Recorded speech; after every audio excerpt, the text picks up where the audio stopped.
ओम श्री गणेशाय नमः। नमस्कार दोस्तों, आज मैं आपको ज्येष्ठ संकष्टी चतुर्थी व्रत की संपूर्ण कथा सुनाऊंगी। अगर आपको कथा अच्छी लगे तो वीडियो को लाइक, सब्सक्राइब और शेयर जरूर कीजिएगा। एक बार प्रेम से बोलिए भगवान श्री गणेश की जय। आइए अब सुनते हैं ज्येष्ठ संकष्टी गणेश चतुर्थी का महात्म्य। एक दिन माता पार्वती ने गणेश जी से पूछा, हे पुत्र, ज्येष्ठ माह के कृष्ण पक्ष को आने वाली चतुर्थी के विषय में जानने को अति उत्सुक हूँ। क्या तुम मुझे उस चतुर्थी को किस नाम से जाना जाता है वो बताओगे? उस चतुर्थी पर व्रत करने का क्या विधान है और उसकी क्या कथा है वह भी मुझे बताओ। माता पार्वती की बात सुनकर भगवान श्री गणेश बोले, हे माता, ज्येष्ठ माह के कृष्ण पक्ष को आने वाली चतुर्थी को एक दंत संकष्ट चतुर्थी के नाम से प्रसिद्ध है। इस व्रत का अनुष्ठान जो भी मनुष्य पूर्ण श्रद्धा भाव से करता है उसकी सभी मनोकामनाएं सिद्ध हो जाती हैं। इस व्रत में मनुष्य को रात्रि में चंद्र दर्शन करते हुए चंद्र को जल अर्पित करना चाहिए और उसके पश्चात मेरी विधि विधान से पूजा करने के बाद भोजन करना चाहिए। इस व्रत अनुष्ठान के फलस्वरूप मेरे भक्त के मैं सारे कष्ट हर लेता हूँ और उसके सभी कार्यों में आने वाले विघ्न को दूर करता हूँ। अब मैं आपको इस कथा को सुनाने जा रहा हूँ, अतः आप इसे ध्यानपूर्वक सुनिए। आइए अब सुनते हैं ज्येष्ठ संकष्टी गणेश चतुर्थी व्रत की कथा। सतयुग काल में एक परम प्रतापी पृथु नामक राजा हुए। राजा इतने महान थे कि उन्होंने 100 यज्ञ संपन्न किए हुए थे। उन्हीं के राज्य में दयादेव नामक एक ब्राह्मण रहा करता था। उन्हें वेद शास्त्र में निपुण ऐसे 4 पुत्र थे। उन्होंने अपने चारों पुत्रों का विवाह गृह सूत्र के वैदिक विधान से कर दिया था। एक दिन उनकी 4 पुत्र वधुओं में से सबसे ज्येष्ठ पुत्र वधु ने अपनी सास से कहा, हे सासू माँ, मैं अपने बाल्यकाल से ही संकट नाशक श्री गणेश जी का व्रत करते आई हूँ। मैंने अपने पितृगृह में ही इस पुण्यदायक व्रत का अनुष्ठान किया था। अतः हे कल्याणी, आप मुझे इस शुभ फलदायक व्रत का अनुष्ठान करने की अनुमति प्रदान करें। अपनी पुत्र वधू की बात सुनकर उसके ससुर जी कहने लगे, हे बहू, तुम सभी बहुओं में ज्येष्ठ हो, तुम्हें यहाँ किसी प्रकार का कष्ट नहीं है और ना ही तुम भिक्षुणी हो। अतः तुम ऐसी स्थिति में किस कारण से व्रत अनुष्ठान करना चाहती हो? हे सौभाग्यवती, यह समय तुम्हारे उपभोग का है। यह गणेश जी कौन है? फिर तुम्हें और करना ही क्या है? अपने ससुर के आग्रह से पुत्रवधू ने श्री गणेश के संकटनाशक व्रत का त्याग किया और अपने घर संसार में लीन हो गई। कुछ समय पश्चात ज्येष्ठ बहू गर्भिणी हुई और 10 माह के बाद उसे एक पुत्र रत्न की प्राप्ति हुई। उसकी सास उसे बारंबार व्रत करने से रोकती रही और उसके व्रत अनुष्ठान में बाधा उत्पन्न करने लगी।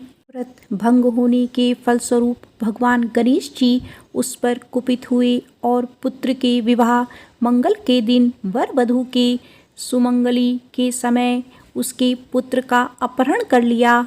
इस अनहोनी घटना के कारण पूरे मंडप में हड़कंप मच गया।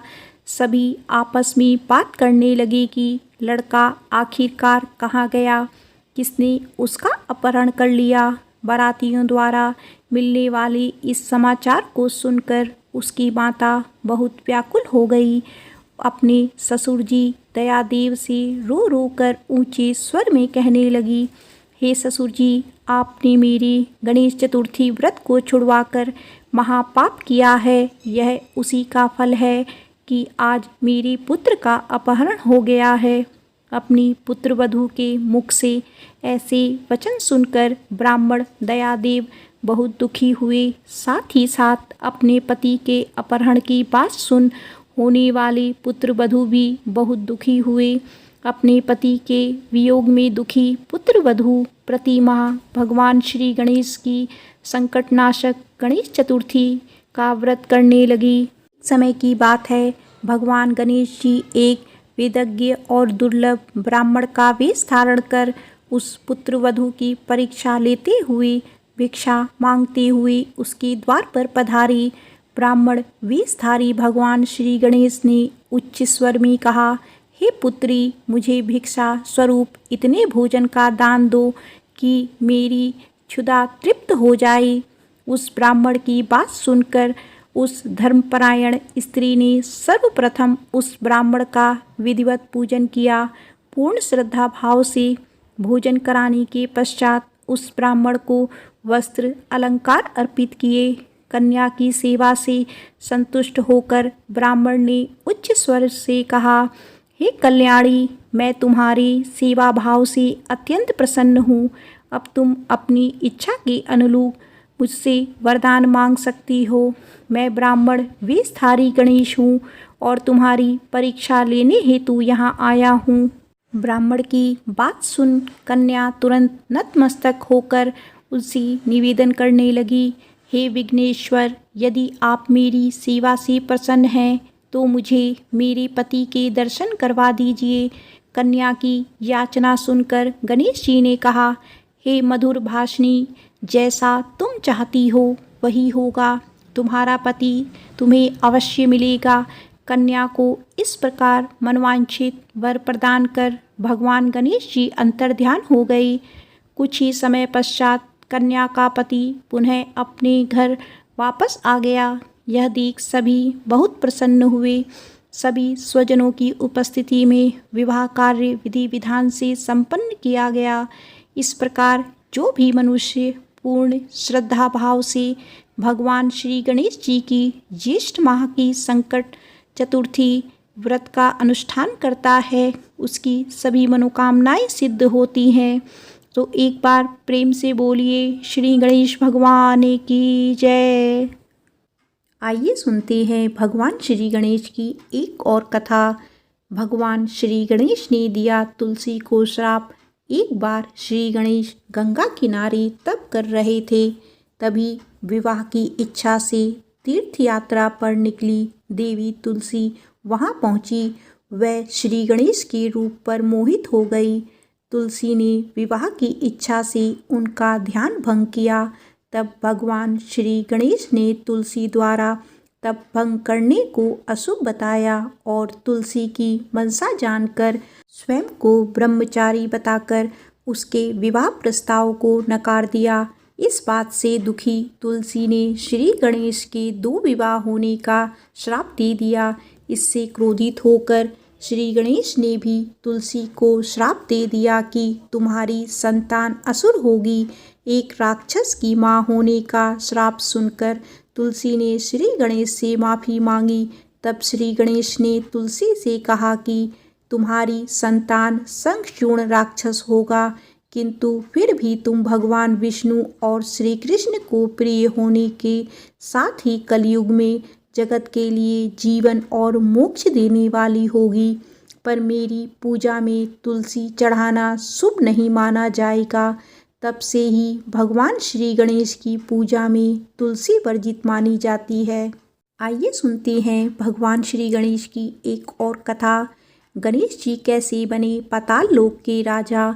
एक बार श्री गणेश जी मुनि पुत्रों के साथ पराशर ऋषि के आश्रम में खेल रहे थे। तभी वहाँ कुछ नाग कन्याएं आ गई। नाग कन्याएं गणेश को आग्रह पूर्वक अपने लोक लेकर जाने लगी।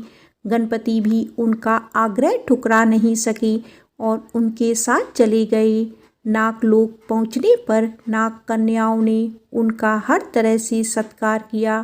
तभी नाग राजा वासुकी ने गणेश को देखा और उपहास के भाव से वे गणेश से बात करने लगे, उनके रूप का उपहास करने लगे। गणेश को क्रोध आ गया। उन्होंने वासुकी के फन पर पैर रख दिया और उनके मुकुट को भी स्वयं पहन लिया। वासुकी की दुर्दशा का समाचार सुन उनके बड़े भाई शेषनाग आ गए। उन्होंने गर्जना की किसने मेरे भाई के साथ इस तरह का व्यवहार किया है। जब गणेश जी सामने आए तो शेषनाग ने उन्हें पहचान कर उनका अभिनंदन किया और उन्हें नागलोक यानी पाताल का राजा घोषित कर दिया। आइए सुनते हैं भगवान श्री गणेश की एक और कथा। जब गणेश जी ने चुराया ऋषि गौतम की रसोई से भोजन।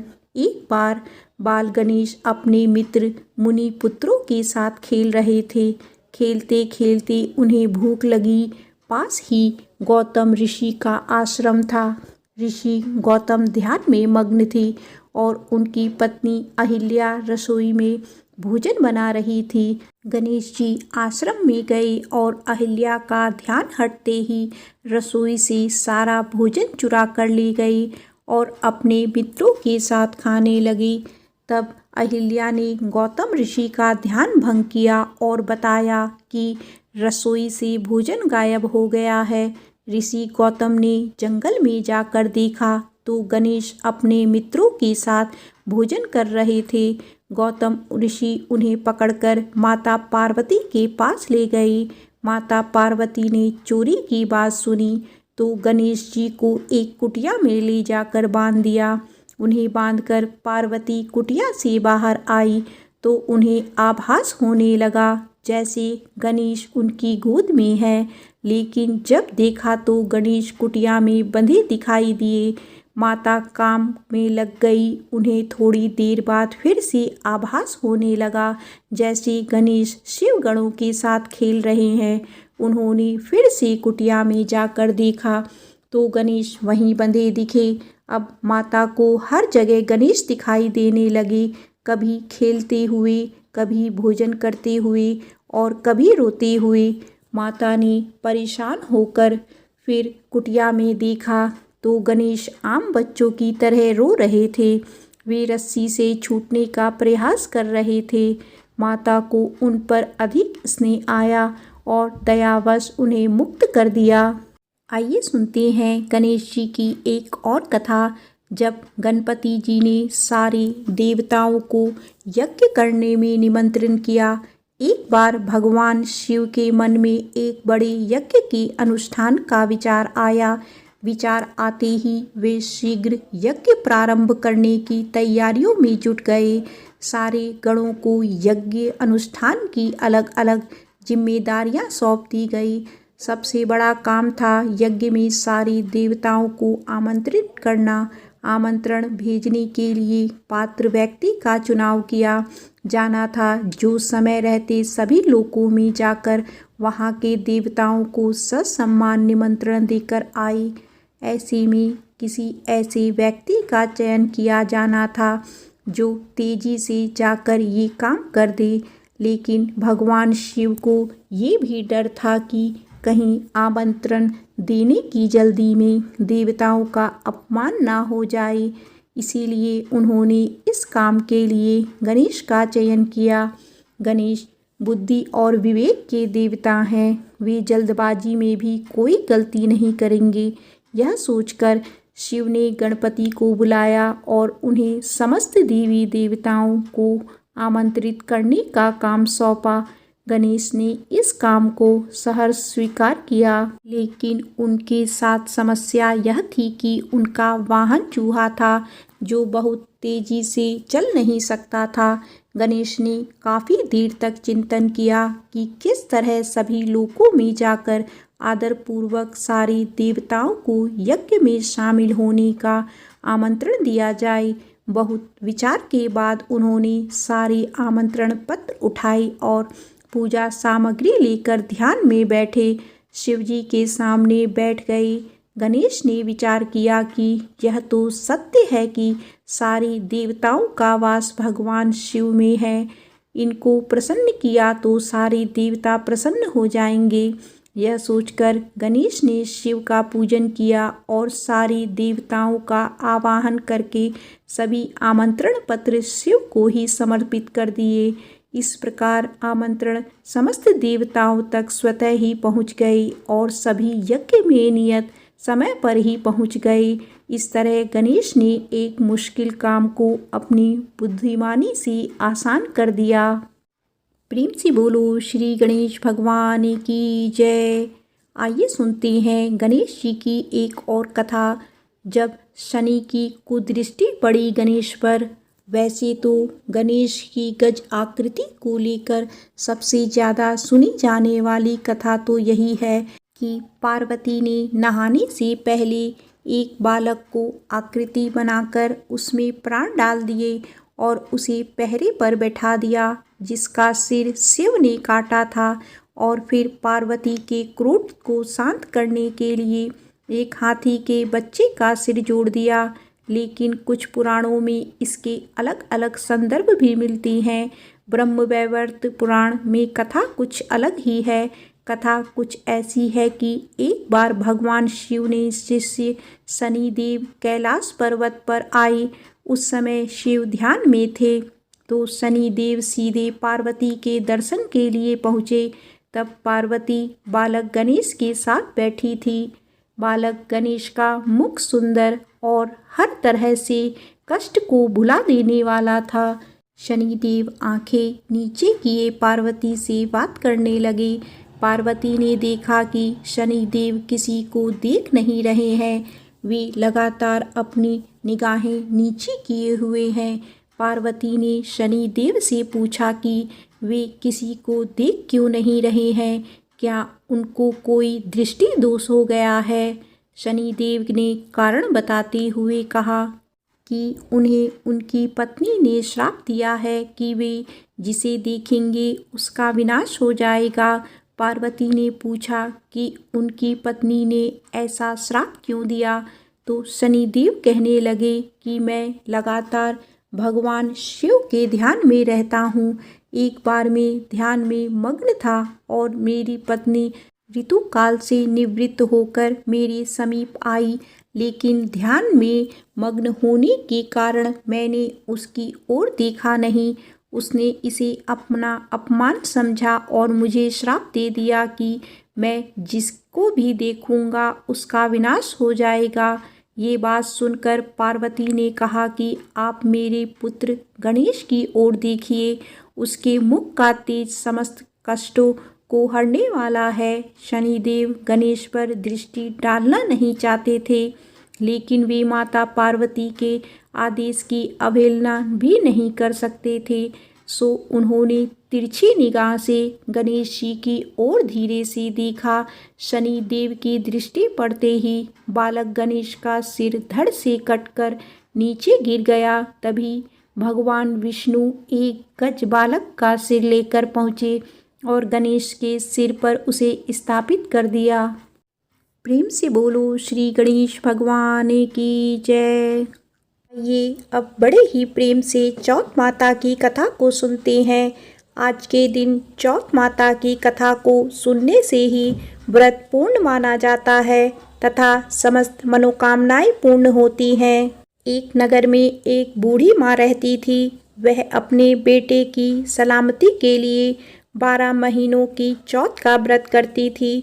हर चौथ को पंसारी से थोड़ा सा गुड़ और घी लाकर 4 लड्डू बनाती, एक बेटे को देती, एक से पूजा करती, एक हथका के लिए निकालती, एक चांद उगने पर खुद खा लेती थी। एक बार उसका बेटा ताई से मिलने गया। ताई ने बैसाखी चौथ का व्रत रखा था। ताई से पूछा, माँ तो 12 चौथ रखती है। ताई बोली, तेरी माँ तेरी कमाई से तरमाल खाने के लिए 12 चौथ रखती है। तू परदेश जाए तो वह एक भी चौथ नहीं रखेगी। लड़के को लगा ताई सच कह रही है। घर आकर माँ से कहा, मैं परदेश जा रहा हूँ, यहाँ तू मेरी कमाई खाने पीने में ही उड़ा देती है। माँ ने समझाकर उसे रोकना चाहा, पर बेटा नहीं माना। माँ ने उसे साथ ले जाने के लिए चौथ माता की आंखें दिए और कहा, मुसीबत में यह आंखें तेरी मदद करेगी। वह आंखें लेकर रवाना हो गया। घूमते हुए एक नगर में पहुंचा। उसने देखा एक बूढ़ी माँ रोती जा रही है और पुआ बनाते जा रही है। ने कारण पूछा तो बूढ़ी माँ ने कहा, बेटा इस नगर की पहाड़ी पर एक दैत्य रहता है। पहले वो नगर में आकर कई लोगों को खाने के लिए मार देता था। अब राजा हर घर से एक आदमी दैत्य के पास भेजता है और आज मेरे बेटे की बारी है, इसीलिए मैं रो रही हूँ और उसी के लिए पुए बना रही हूँ। वह बोला, तू पुए मुझे खिला दे, तेरे बेटे की जगह मैं चला जाता हूँ। बूढ़ी माँ ने खीर पुए उसे खिला दिए। खा पी कर वह सो गया। रात को राजा के सैनिक आए तो बूढ़ी माँ ने उसे भेज दिया।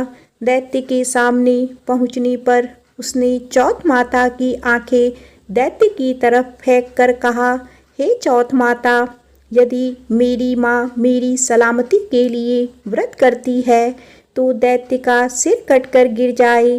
फिर दैत्य का सिर कट कर गिर गया। लड़का वापस आ गया। राजा ने उसे उपहार देकर विदा किया।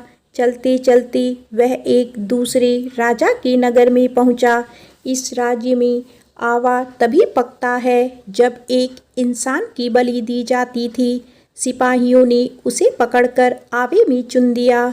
लड़के ने चौथ माता की आंखें आवे में डाला और कहा, हे चौथ माता, यदि मेरी माँ मेरे लिए व्रत करती है तो आवा मेरी बलि लिए बिना ही झट से पक जाए। ऐसा कहते ही आवा तुरंत पक गया। आवे में से मिट्टी की जगह सोने चांदी के बर्तन निकले। अंदर से लड़का बोला, बर्तन धीरे धीरे निकालना, कहीं मुझे लग ना जाए। राजा ने उसे निकलवाया और पूछा, इस आवे से तुम बच कैसे गए? लड़के ने बताया कि उसकी माँ चौथ माता का व्रत करती है। व्रत के कारण ही वह बच पाया है। राजा को तब विश्वास नहीं हुआ। उसने एक चांदी की सुराही मंगवाई और कहा कि सुराही की नली से निकल कर दिखाओ, तभी मुझे विश्वास होगा। लड़के ने चौथ माता को याद करके आंखें सुराही में डाल दिया और कहा, मैं भंवरा बनूं, सुराही से निकलूं। लड़का तुरंत भंवरा बनकर सुराही से निकल गया। तब राजा ने खुश होकर राजकुमारी की शादी उससे करवाई और सभी लोगों को चौथ माता का व्रत करने को कहा। दिन उसे माँ की याद आई। उसने राजा के पास जाकर खुद के नगर जाने की इच्छा जाहिर की। राजा ने रथ, घोड़ा, हाथी और खूब सारा दान दहेज देकर उसे विदा किया। चौथ के दिन वह अपने नगर पहुंचा। वह अकेला पंसारी के यहाँ माँ का इंतजार करने लगा। सोचा, चौथ है तो माँ यहाँ जरूर आएगी। थोड़ी देर बाद लकड़ी टेकती हुई माँ आती दिखी। उसकी माँ की आंखों में जाले आने के कारण दिखना कम हो गया था। लड़के ने जानबूझकर उस स्त्री के बेटे को अपशब्द कहने लगा। माँ ने उसे नहीं पहचाना और कहने लगी, भैया, मुझे चाहे कितनी गाली दे दो पर मेरे बेटे को कुछ मत कहना। यह सुनते ही बेटा माँ के चरणों में गिर पड़ा और कहा, माँ, मैं तेरा ही बेटा हूँ, मुझे माफ़ कर दो। तब माँ ने उसे गले से लगा लिया। नगर के लोगों ने विश्वास नहीं किया कि वह उसी का बेटा है।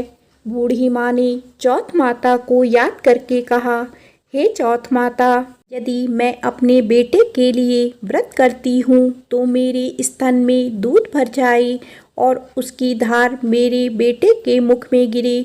माँ के स्तनों से दूध की धार निकलकर बेटे के मुंह में गिरने लगी। लोग चौथ माता की जय जयकार करने लगे। उस नगर के सभी लोग चौथ माता का व्रत करने लगे। हे चौथ माता, जैसा बूढ़ी माँ और उसके बेटे की सहायता की, वैसे हमारी भी करना। कहानी कहने, सुनने और हुंकारा भरने वालों पर अपनी कृपा करना। प्रेम से बोलो चौथ माता की जय। ये अब सुनते हैं संकट चौथ माता की दूसरी कथा। एक गांव में एक साहूकार और साहूकारनी रहते थे। दोनों ही कोई पूजा पाठ नहीं करते थे। संभवतः इसी कारण उनकी कोई संतान नहीं थी। एक दिन साहूकारनी अपने पड़ोसी के घर गई तो उसने देखा कि वो कोई पूजा कर रही है। पूछने पर पता चला कि उस दिन संकट चौथ की थी और पड़ोसन उसी की पूजा कर रही थी। साहूकारनी ने उससे पूछा कि चौथ का व्रत करने से क्या होता है। इस पर पड़ोसन ने कहा कि इसे करने से अन्न, धन्य, सुख, सुहाग, संतान सब मिलता है। इस पर साहूकारनी ने कहा, यदि वो गर्भवती हुई तो 1.25 सेर तिलकुट बनाकर चौथ का व्रत करेगी। गणेश भगवान की कृपा से वो गर्भवती हो गई। तब उसने संतान के जन्म पर व्रत पूजा करने का इरादा किया। कुछ समय बाद उसका पुत्र हुआ तो फिर उसने व्रत को टाल दिया और कहा कि जब उसके बेटे का विवाह होगा तब वो संकट चौथ का व्रत करेगी। बेटा बड़ा हुआ और उसका परदेश में विवाह सुनिश्चित हो गया। जब बेटा बारात लेकर गया तब साहूकारनी ने व्रत करने का इरादा नहीं दिखाया।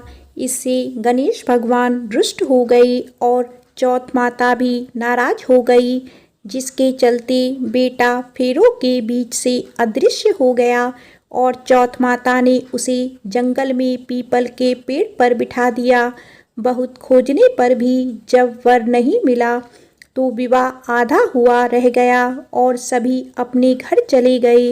एक दिन उस युवक की अर्ध विवाही पत्नी अपनी सहेलियों के साथ पूजा के लिए दूब लेने जंगल गई।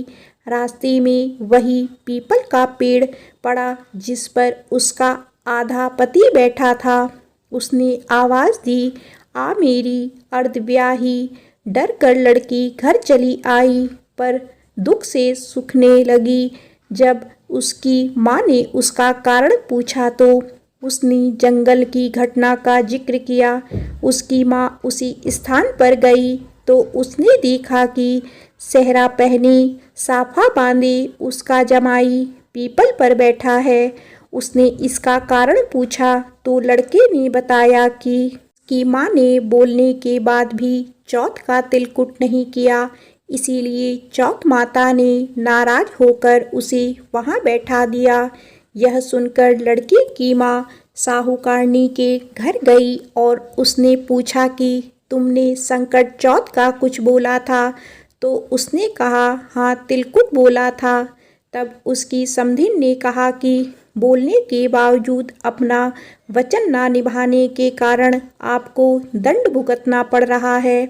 इस पर साहूकारनी ने कहा कि जैसे ही उसका बेटा बहू लेकर घर आएगा वो तिलकुट करेगी।